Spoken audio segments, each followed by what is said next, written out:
মানুষের মধ্যে এখন সম্পদের যে অহমিকা, গরিব মানুষকে মানুষই মনে করে না, খেটে খাওয়া মানুষকে মানুষই মনে করে না।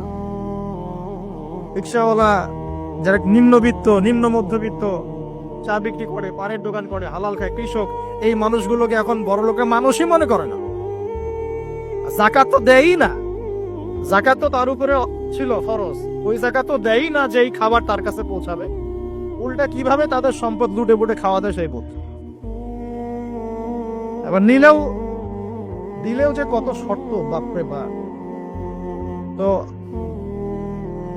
কিছুটা মনের কষ্ট থেকে বললাম কথাগুলো আর কি, যে আসলে আপনি যখন কোরআন এবং সুন্নাহর জ্ঞানী হবেন না, তখন অন্যকে সম্মান দিতে পারবেন না।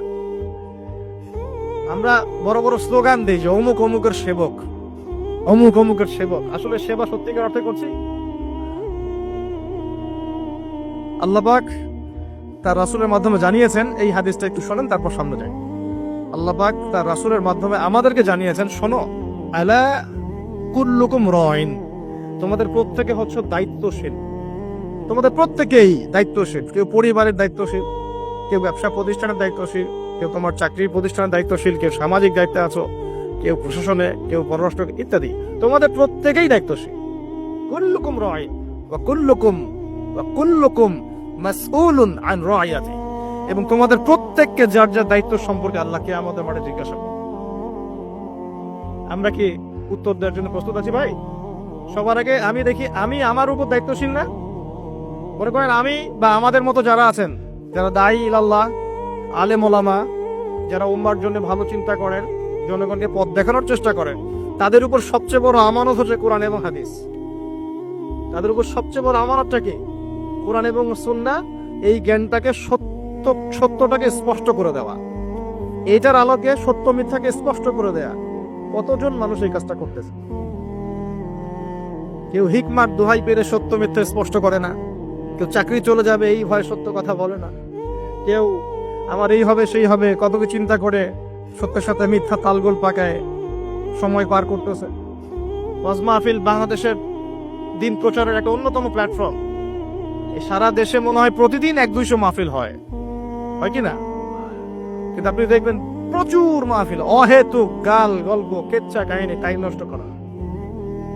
হয়তো একজন আয়োজন করেছে, ওদের টার্গেট আমি টাকা কালেকশন করব, আর বক্তা এখানে সুযোগ নিবে, কালেকশনে এত % আমার, ঠিক আছে? তারপরে জনগণও আসবে, কেউ আসছে ভিডিও করতে, কেউ সেলফি উঠাইতে, কেউ এটা কেউ সেইটা, ওদিকে চানাচুর খাচ্ছে, ওদিকে মেলা লাগছে, এরকম দেখেন। এক একজন এক এক উদ্দেশ্য। আসলে উদ্দেশ্য কি আমার এখানে? উদ্দেশ্য হবে আমি আল্লাহর দ্বীনের সত্য কথাগুলো কোরআন সুন্নাহর মানদণ্ডে যাচাই বাছাই করে যুগোপযোগী ভাবে জনগণের বুঝ অনুযায়ী তাদেরকে বুঝিয়ে দিয়ে আসবে। জনগণ কি করবে? অডিয়েন্স, তারা এখানে আসবে একটা নিয়াতে, আমরা কোরআন সুন্নাহ শুনবো, কোরআন সুন্নাহর কথাগুলোকে মেলাবো, যাচাই করবো, যদি কোরআন সুন্নাহর সাথে মিলে যায় আমি গ্রহণ করবো, যদি বক্তার কথা কোরআন সুন্নাহর সাথে না মেলে আমি নিব না। আমি কেন, যত বড়ই বুজুর্গ বক্তা আসুক না কেন, আলেম আসুক না কেন, কোরআন সুন্নাহর সাথে যদি তাদের কথাগুলো মিলে না যায়, সেই কথা কখনোই আপনি গ্রহণ করবেন না। করবেন? কখনো কখনো কেউ অজ্ঞতাবশত এমন কথা বলতে পারে যেটা কোরআন সুন্নাহয় নাই। এটা যদি অজ্ঞতাবশত হয়, তাহলে সে জ্ঞান অর্জন করলে আপনাকে শুধরে দিবে ইনশাআল্লাহ। আর যদি কেউ ইচ্ছা করে এগুলো করে, তাহলে আপনার উপর দায়িত্ব হচ্ছে কোরআন সুন্নাহর মানদণ্ডে যাচাই করে তার কথা গ্রহণ করা। এই কাজটাই বা কয়জন করে? শ্রোতাদের মধ্যে অনেকে আসছি বক্তাকে একবার দেখবো, চলে যাও। কেউ আসছে সেলফি উঠা, কেউ মোবাইলে ছবি তুলবে, কেউ ভিডিও করবে।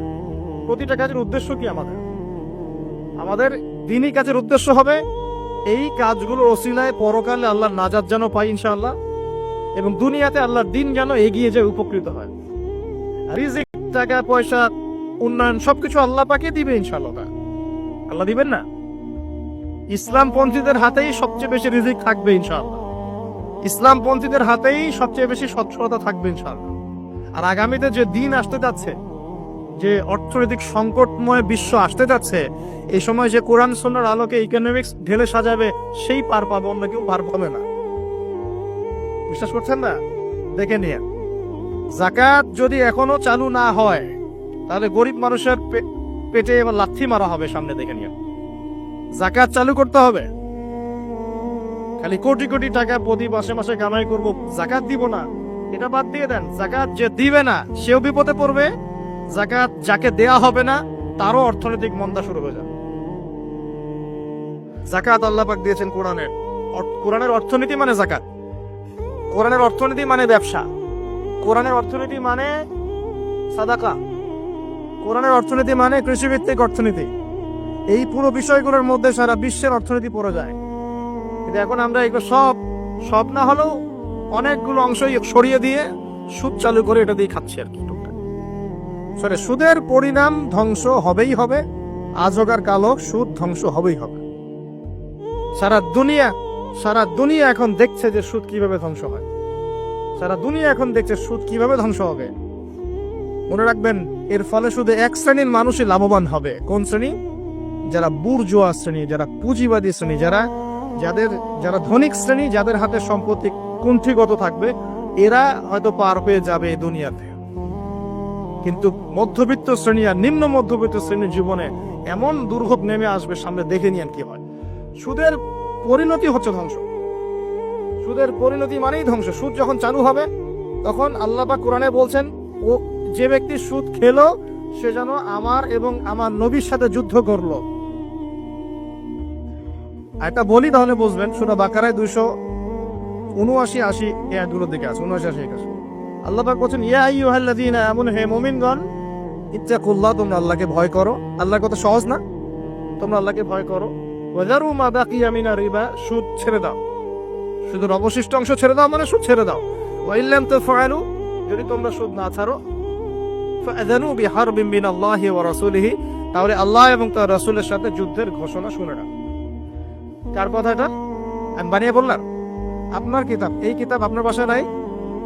আপনি কি এই কিতাবের জন্য জীবন দিতে চান না? যখন এই কিতাবকে কেউ অবমাননা করে, আপনার তো গা জ্বলে, হৃদয়ে রক্তক্ষরণ হয়। কয়দিন আগে যে ওই যে সুইডেন না ডেনমার্ক, হ্যাঁ, আমি নামও ভুলে গেছি, ভুলে যাওয়াই ভালো, এগুলো মনে রাখাই খারাপ। কারণ এদেরকে মনে রেখে কি হবে? শুধু প্রথম কথা হচ্ছে যে ওই সভ্যতার মধ্যেই যারা বাক স্বাধীনতার কথা বলে, ব্যক্তি স্বাধীনতার কথা বলে, আর তাদের বাক স্বাধীনতা মানে হচ্ছে ছেলে ছেলে বিয়ে করতে পারবে, এটা ব্যক্তি স্বাধীনতা। আর বাক স্বাধীনতা মানে ইসলামের বিরুদ্ধে যা ইচ্ছা তাই বলতে পারবে, ইসলামের বিরুদ্ধে যা ইচ্ছা তাই বলতে পারবে, এটা হচ্ছে বাক স্বাধীনতা। আর আল্লাহ পাকের বিধানের বাইরে যা ইচ্ছা তাই করতে পারবে, মদ খাবে, সুদ খাবে, ঘুষ খাবে, জেনা করবে, পর্নোগ্রাফিতে থাকবে, যা ইচ্ছা করবে, এর নাম হলো ব্যক্তি স্বাধীনতা। এটা ওরা বিশ্বাস করে। তো সেখানে কোরআনকে অবমাননা করেছে, কোরআন পুড়িয়ে দিয়েছে, আপনারা দেখেছেন তো, তখন আপনার খারাপ লাগে নাই? একটু খারাপ লাগে নাই ভাই? কষ্ট হয় নাই? যদি সে আপনার ছেলে হতো আপনি কি করতেন বলেন? আপনার ছেলে যদি কোরআন পুড়িয়ে দিত কি করতেন?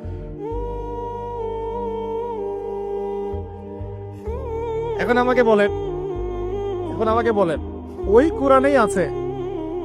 কোরআনেই আছে সুদ খাওয়া মানে আল্লাহ এবং তার রাসূলের সাথে যুদ্ধ করা। আমি আর আপনি যে মানছি না, এখন আমাদের কি বলেন? সে তো অমুসলিম, কোরআনে কি আছে জানেই না বেচারা। কোরআনের প্রতি অনেক ক্ষোভ, কারণ কোরআন ওদের সমস্ত জাহিলিয়াত অন্যায়ের বিরুদ্ধে কথা বলে। এই জন্য কোরআনকে পুরাই দিতে চায় এবং নবীকেও গালিগালাজ করে, তাই না? ইসলামের বিরুদ্ধে দাঁড়া যায়, ইসলামের বিরুদ্ধে ওরা চেষ্টা চালায়, কারণ ওরা জানে না ইসলাম কি, ওরা বোঝে না কোরআন কি, ওরা বোঝে না মুহাম্মদ সাল্লাল্লাহু আলাইহি ওয়াসাল্লাম কে, তিনি কেমন আদর্শ, কেমন মানুষ, তিনি যে পুরো বিশ্বের জন্য রহমত, ওরা তো জানেই না, বোঝেই না। আমরা জানি না। এখন আমরা যে জানি, কিন্তু আমরা যে কোরআন পড়তে জানি না।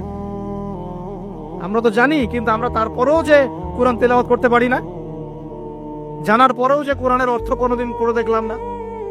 আরে গত বছর তো অর্থ পড়তে বলেছিলাম যে অর্থগুলো একটু পড়ে দেখেন, বাপরে বাপ, যে ধোয়াটা ধুইলো আমাকে, আমি একদম পরিষ্কার হয়ে গেছি, এমন ধোয়া ধুয়ে দিচ্ছে। কোরআনের অর্থ পড়ার দরকার নয়। আমি কি বলেছিলাম যে কোরআন তেলাওয়াত করলে কোনো নেকি হবে না? কোরআন তেলাওয়াত করলে কোনো নেকি হবে না, এই কথা বলেছিলাম? তাই বলেছিলাম যে কোরআন তেলাওয়াত শুধু তেলাওয়াত করে গেলে আপনি ভিতরের হক আদায় করতে পারবেন না। কোনটা বলেছে? কোরআনে আপনি সূরা ফাতিহা পড়লেন, কিন্তু সূরা ফাতিহার অর্থ আপনি বুঝলেন না। আপনি কি সূরা ফাতিহার মধ্যে আল্লাহ যা বলেছেন তা কি বুঝতে পারলেন? এই যে আয়াত একটা তেলাওয়াত করলাম, আপনি পড়তে পারলেন, ইয়া আইয়ুহাল্লাযীনা আমানু তাকুল্লাহা وذروا ما بقي من الربا إن كنتم مؤمنين وإن لم تفعلوا فأذنوا بحرب من الله ورسوله. আপনি কি কিছু বুঝলেন? তিলাওয়াত তো করলেন, প্রত্যেক হরফে 10 নেকি হলো, আপনার আমলনামায় প্রত্যেক হরফে 10 নেকি হলো, ঠিক আছে, বুঝলাম, মানলাম, কিন্তু এই আয়াত যে আপনি বুঝতে পারলেন না। কিন্তু এখন আমি যদি বলে দেই আয়াতের অর্থটা এমন, হে মুমিনগণ আল্লাহকে ভয় করো, সুদ ছেড়ে দাও, যদি না ছাড়ো আল্লাহ এবং তার রাসূলের সাথে যুদ্ধের ঘোষণা শুনে রাখো, এবার কি কিছু বুঝতে পারলেন? বুঝতে পারেন নাই? তাহলে অর্থের দরকার নাই ভাই। আর কত সহজ করে বলবো বলেন তো ভাই, আর কত সহজ করে বুঝবো?